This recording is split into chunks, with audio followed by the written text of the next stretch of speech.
Unas 12 personas murieron y varias resultaron heridas en los últimos 3 días de choques en Venezuela. Demandas de la oposición, de llamado a elecciones, de liberación de lo que llaman los presos políticos. El gobierno dice que hay un golpe de Estado en marcha. Vemos un informe y después lo analizamos entre todos.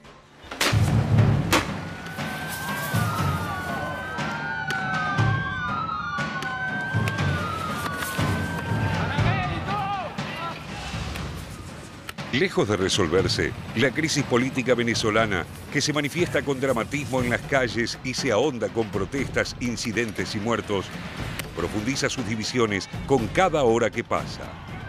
La clase política, dividida entre el apoyo incondicional al gobierno de Nicolás Maduro y el rechazo de una oposición fragmentada, no hace sino ahondar sus diferencias, que a esta altura se evidencian irreconciliables.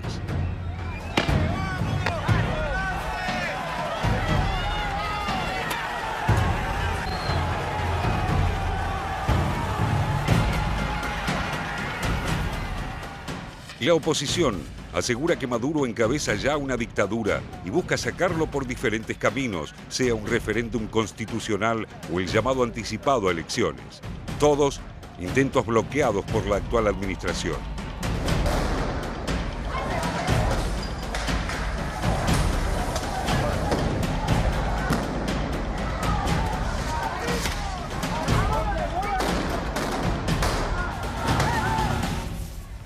Las protestas, que por estos días registraron al menos 3 muertos, se agravaron a partir del pasado 29 de marzo, cuando la Corte Suprema de Justicia se atribuyó los poderes de la Asamblea Nacional con mayoría opositora. La medida, que el gobierno debió desestimar 3 días después de anunciada, buscaba anular el accionar del Poder Legislativo y daba nuevas atribuciones al Judicial, controlado por el oficialista Partido Socialista Unido. En las últimas semanas, además, el gobierno de Maduro dispuso inhabilitar al líder opositor Enrique Capriles para ejercer cualquier cargo político por los próximos 15 años a través de la Contraloría General por supuestas irregularidades en su gestión como gobernador del estado de Miranda.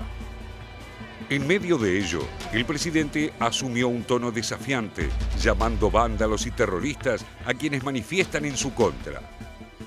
Julio Borges, eres el jefe del golpe de Estado. Después no te quejes cuando llegue la justicia hasta ti. Julio Borges, te lo estoy diciendo con tiempo. Estoy decidido a defender mi patria y a defender al pueblo. Y han sido capturados más de 30 encapuchados, violentos terroristas. Más de 30 se le han puesto los ganchos hoy. Identificados plenamente. Para Capriles, no obstante, el régimen de Maduro se encuentra en fase terminal. Según el ex candidato, las marchas populares y la presión internacional terminarán por convencer al gobierno de convocar a elecciones anticipadas. No hay ninguna explicación, no hay ninguna justificación para que se derrame una gota de sangre en este país cuando los venezolanos tienen derecho a un futuro distinto al que tenemos, al presente que nosotros tenemos. Entonces nosotros queremos condenar la represión, condenar la violencia. Nosotros queremos reiterar, como lo hemos dicho desde el primer momento, que estamos luchando los venezolanos porque en nuestro país se dio un autogolpe. Ya tenemos en el país más de 150 presos políticos y a eso hay que sumarle todas las personas que han sido detenidas el día de hoy. La presión internacional que esgrime Capriles podría sintetizarse en algunas de las declaraciones, como las del secretario general de la OEA, el uruguayo Luis Almagro, quien tampoco duda ya en calificar al gobierno de Maduro como una dictadura. La economía no ofrece además un flanco favorable para la administración chavista. Según el Banco Central, el país solo tiene 10.500 millones de dólares en reservas, muy por debajo de los 30.000 millones que tenía en 2011. El Fondo Monetario Internacional estimó además que la inflación de este año rondará un 1.660% y prevé un 2.880% para el 2018, con un desempleo superior al 25%. lanzan bombas y los lanzan perdigones. Nos están tumbando nuestro derecho, ¿vale? No puede ser así, que nosotros queremos marchar porque nosotros estamos pasando hambre, mientras que ellos están allá vivos, así, relajados, mientras que nosotros estamos aquí. Bajen las armas, no nos disparen más. Nosotros no nos vamos a ir de las calles. Nosotros lo vamos a lograr, con fuerza y con fe. Otro problema clave para la administración Maduro es el precio relativamente bajo del petróleo, que está en la mitad del registrado en 2014. El petróleo representa para Venezuela más del 90% de sus exportaciones totales. Números que explican las divisiones y trazan el destino de una crisis sin rumbo.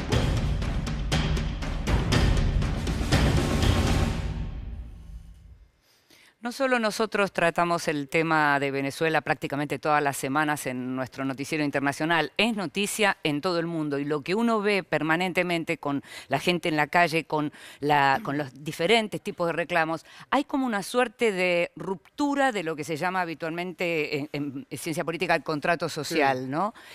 Tenemos un politólogo, el amigo José Natanson nos puede explicar. Efectivamente, ahí está quebrada la convivencia en Venezuela. Las reglas mínimas de convivencia que permiten que la gente que piensa diferente pueda procesar su vida y sus diferencias en paz están rotas. Es una situación de anomia, que también es una palabra medio técnica, que significa básicamente ausencia de ley, digamos. Yo creo que lo que vimos esta semana, la novedad de esta semana en Venezuela, no son los enfrentamientos entre la oposición y el gobierno y los militantes del gobierno, que lo venimos viendo desde hace semanas, no es la deriva represiva del régimen, que también, o del gobierno venezolano, que también la venimos viendo esta semana. Me parece que la novedad ahora es una situación en la cual estamos viendo mucha gente saliendo a las calles, no solo a protestar, sino también a saquear comercios. Vimos estas 9 personas que murieron en una barriada chavista tratando de saquear una panadería. Entonces, digo, hay una crisis de la democracia, claramente, hay una crisis económica muy clara, hay una crisis del Estado que no logra o deliberadamente no retiene el control total de la violencia, del ejercicio de la violencia,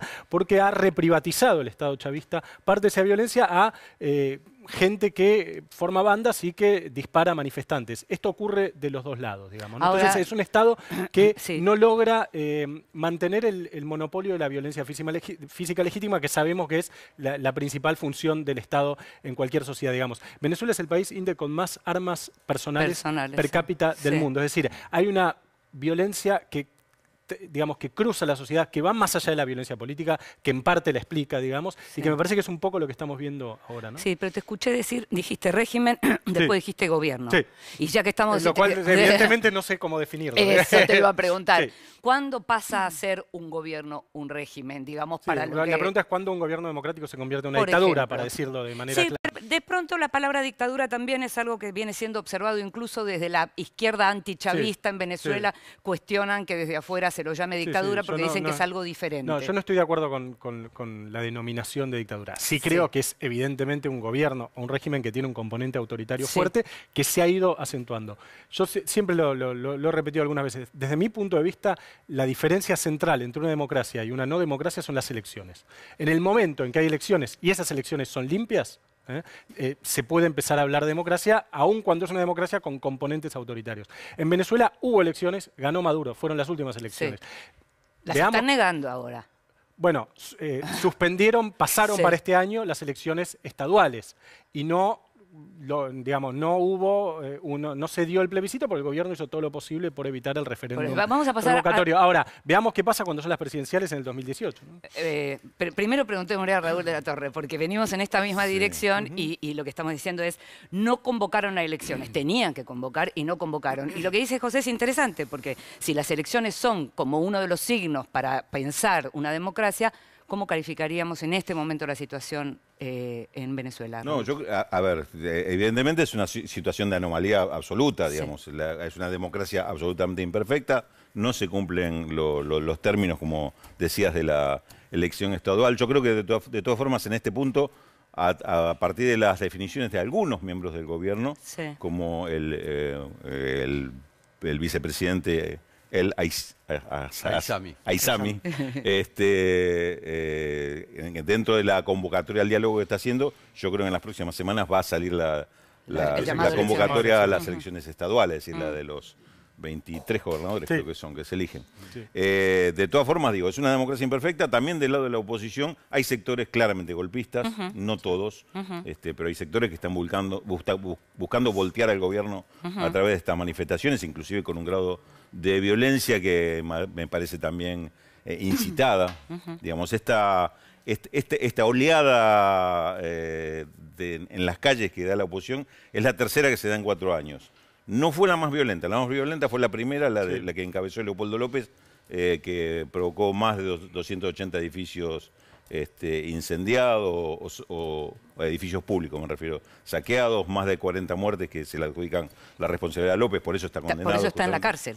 Pero en lo que sí se nota es un estado de convulsión que el gobierno, coincido, no está dominando. Maduro hoy tiene muchas diferencias dentro del propio PSV, el Partido Socialista venezolano, en el cual hay muchos cuestionamientos al manejo que está haciendo de esta crisis y evidentemente algunas de las respuestas son respuestas de desesperación, no son respuestas políticamente. Ahora, es probable que esto se defina a través de la convocatoria de elecciones, por lo menos para calmar un poco los ánimos. No sé si la solución definitiva al problema, si esto encausa a Venezuela. Es uno de los reclamos de la oposición, podría por lo menos llamar a una tregua, ¿no? Es reclamo de una parte de la oposición y es a lo que accedería parte del gobierno, como te digo. Si se encuentran estos sectores, puede ser que eso sea una vía de escape para salir de una situación que evidentemente no se va a resolver así. Esto no se resuelve en las calles y si no se resuelve internamente en Venezuela, si no es por esta vía. Lo otro es seguir en este estado de situación, quién sabe hasta cuándo. Natalia, digamos, el exterior a Venezuela también reclama el llamado a elecciones, reclama la liberación de lo que llaman los presos políticos. ¿Qué pasa con la región en este contexto, sobre todo en esta semana? ¿Qué sabés de lo que pasó esta semana? Sí. ¿No? Bueno, por un lado, la región igual evita dar un paso que signifique una intervención en Venezuela. Hasta ahora todos se han mantenido en una posición donde la crisis la resuelvan los venezolanos, más allá de que hay los comunicados y los pronunciamientos han sido cada vez más fuertes. Sí. Ayer tuvimos a la canciller Susana Malcorra, que bueno, Argentina es cabeza del Mercosur durante este semestre, presidente pro tempore, en el Vaticano, hablando con el Papa. Recordemos que hubo una falla del Vaticano en anunciar un diálogo y una mediación que ni siquiera estaba en su estado primario, sino, y que fracasó antes de comenzar. Pero hoy concretamente tenemos a Michel Temer en España, el presidente de Brasil, que más allá de los cuestionamientos y la posición de Brasil, que tal vez no sea la que más en este momento se aproxime a la región por las posiciones de Uruguay, dijo algo que sin duda puede llegar a ser el elemento de debate en las próximas semanas. Si no hay elecciones en Venezuela, Venezuela debe ser expulsado del Mercosur, ya no suspendido como está hoy actualmente. ¿Se puede? Bueno, veremos. Uruguay tiene una posición, aunque en estas semanas vimos una tensión que no era que digamos había una alianza entre Tabaré Vázquez y Maduro por muchas razones. Hay quienes dicen que los venezolanos estuvieron detrás de la campaña del Frente Amplio ayudando y demás, que esto es otro capítulo. Hubo ya roces entre Caracas y Montevideo. Creo que ese es el debate. Ahora, lo que sí te quiero decir es que hoy se da la tercera marcha en Venezuela de las últimas semanas. Se llama la Marcha del Silencio. Y la oposición sigue pidiendo más o menos lo mismo: remoción de los magistrados del Tribunal Supremo de Justicia, convocatoria a elecciones, recepción de ayuda humanitaria y liberación de los presos políticos. Es muy temprano para saber si va a haber o no enfrentamientos en el país. Hola, Jorge Elías. Hola, Inde. Felicitaciones por el premio Conex. Bueno, muchas gracias. Aprovechamos. Bueno, muchas gracias. Muchas gracias. ¿Cómo ves vos la situación en Venezuela? Hay algo que creo que marca lo que ocurre en Venezuela y lo marcó Maduro la noche del 19 de abril, es decir, antes de la primera marcha de esta semana. El 19 de abril fue feriado, primer grito de la independencia, 19 de abril de 1810. En ese momento Maduro dice que se detiene a un comando armado en la frontera con Colombia, involucra a Colombia en el problema interno, y dice que Julio Borges, el presidente de la Asamblea Nacional, está a cargo de ese comando. A Julio Borges, que yo sepa, no le mandó orden de detención, cuando se supone que si detiene un comando también debería detener a quien acusa de golpista. Eso por un lado. Por el otro lado, en ese mismo momento anuncia el Plan Zamora. ¿Qué es el Plan Zamora? El Plan Zamora significa que militares, policías y civiles armados tienen que salir a defender el funcionamiento del país. Textuales palabras de Maduro. Con esto, ¿a qué está convocando? Está convocando a una, llamémosle, resistencia, que en democracia no debería haber resistencia, pero llama a una resistencia civil, policial y militar frente a la marcha que era inminente al día siguiente. Ahora, una duda que me genera la palabra resistencia tiene que ver con que en general uno habla de resistencia no cuando está en el oficialismo, digamos, sino cuando está en la oposición. También uno podría explicar, como explican algunos, que hay casi un equilibrio de poderes, por decirlo así. Hay un empate. O un empate técnico. Si bien, si son 3 los poderes, en Venezuela son más, porque es bastante más rara la distribución. La conformación constitucional venezolana es pero si hablamos de caribeña. 3, podríamos decir la Asamblea en manos de la oposición, podríamos decir el Ejecutivo en manos del chavismo, y podríamos decir el Tribunal Supremo o la justicia en general, después de todos estos años, bastante cooptada por el chavismo. ¿Podemos hablar igual de equilibrio de poderes? No, a ver... una cosa es el equilibrio de poder, otra cosa es la división de poder. Entiendo. Lo que hay para mí es un conflicto de poder. Por eso. Ahora, pero digo, que estén divididos los poderes entre oposición y oficialismo no hace un equilibrio de poderes. Lo que hace es que se cree una situación de empate que no encuentra una resolución política razonable y por eso vemos todo este caos en las calles. Ahora, estos desbordes y estas violencias en las calles. Ahora, hay una cuestión más que la mencionábamos el otro día con Andrés Servín, la mencionaba Andrés, y Raúl le planteaba la pregunta que es interesante, que es el ejército. O sea, la Fuerza Armada Bolivariana está efectivamente alineada con el gobierno. Maneja la mitad del presupuesto nacional y ocupa la mitad de los ministerios. Está capilarmente, digamos, distribuida en la sociedad. Tiene cargos políticos, tiene poder económico, maneja los mecanismos de corrupción. Sabemos que en Venezuela hay una corrupción rampante, una desinstitucionalización también rampante. Entonces, al tener alineada la Fuerza Armada Nacional, el gobierno de Maduro tiene ahí un poder que lo respalda junto a, yo creo, una minoría intensa de, no sé, 20, 15, 20, 30, que también lo respalda. Con eso está aguantando. A la espera de que suba el petróleo. Esa sería la resistencia, entonces. Esa es la resistencia, efectivamente. ¿Sería así? Seguramente. Lo que pasa es que acá introdujiste un tema interesante y quizá controvertido, que es el poder. Digamos, porque acá el poder está en el gobierno o el poder es el poder económico que está tratando de tirar abajo el gobierno. Es el poder que está generando esta situación de desabastecimiento, de crisis que se está prolongando. La resistencia a un golpe, digamos, acá también el lenguaje se adapta a la posición que tiene cada uno con respecto a una situación que es bastante confusa, bastante compleja además, donde ni de un lado ni del otro hay liderazgos claros. Pero ¿no? Raúl, Porque ese es el otro elemento, porque Maduro hoy es el presidente de la nación, electo en elecciones libres, pero no es el líder. Pero ese poder económico que vos mencionás... Tampoco hay de la oposición un líder claro, ¿no? Y digamos, más allá del intento de golpe del 2002. Pero el poder económico durante muchos años, en vida de Chávez, digamos, dejaba gobernar también porque también siguió haciendo negocios. Eso ocurrió en Venezuela también. Acá lo que está, digamos, acá hay un desmadre, ¿no? Perdón, justamente. Vamos a... Yo creo que, primero y principal, yo creo que no hay un conflicto de poderes, porque los poderes los tiene el chavismo.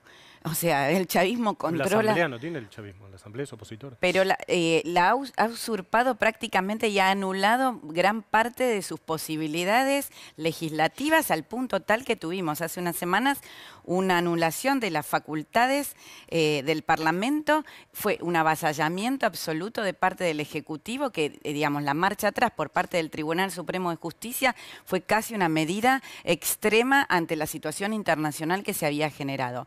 Pero volviendo al tema, a mí me parece, a su vez, que también esto es fruto de los sistemas presidencialistas. En un parlamentarismo, Maduro ya no sería el jefe del gobierno, del Ejecutivo, del Estado. Porque acá hay un pueblo que no quiere más el gobierno de Maduro. Y no es que hay solo un intento. Dicho así, hay una lectura del pero pueblo. Quiero decir, obviamente, hay una parte del pueblo... una gran parte del pueblo, no te lo puedo medir ahora en función de las encuestas, hay una sociedad polarizada, pero hay una gran parte del pueblo que quiere un llamado a elecciones a un gobierno que no ha cumplido con los llamados intermedios a elecciones y que ha sobrepasado los poderes constitucionales. Entonces, esas marchas que son tan democráticas como la posibilidad de que Maduro merezca estar en el poder hasta que se venza su mandato presidencial, no me parecen un golpe de Estado, independientemente de que haya sectores que sí deseen que Maduro se vaya por la fuerza. Ahora bien, me parece que hay un estado de violencia absoluta por parte de quien detenta la responsabilidad de cuidar a los ciudadanos, y es el presidente. A ver, Raúl. A ver, la Asamblea Nacional pretendió desplazar al presidente, destituir al presidente porque había viajado sin su permiso. Esto pasó el 5 de enero. Es decir, un desconocimiento del poder del Ejecutivo. La Asamblea Nacional desconoció una orden, una decisión del Tribunal Supremo de Justicia, que no fue sacarle poderes, sino no permitir que siguieran en el cargo 3 diputados de la zona del partido de Amazonas, sí, que habían sido votados, eso quedó demostrado en forma absolutamente irregular, hasta 4.000 muertos habían votado en esa elección. Es decir, estos fueron los conflictos que hay entre un sector y otro, entre un poder y otro, que evidentemente hoy no se están respetando unos a otros. En eso sí coincido con lo que decía el planteo que hacía. No hay una ley que haya salido del Parlamento opositor y que haya podido llegar, digamos, a donde tiene que llegar. Eso también, digamos. Y no hay un proyecto de ley del Ejecutivo que el Parlamento le haya aprobado tampoco. O sea, están completamente neutralizándose.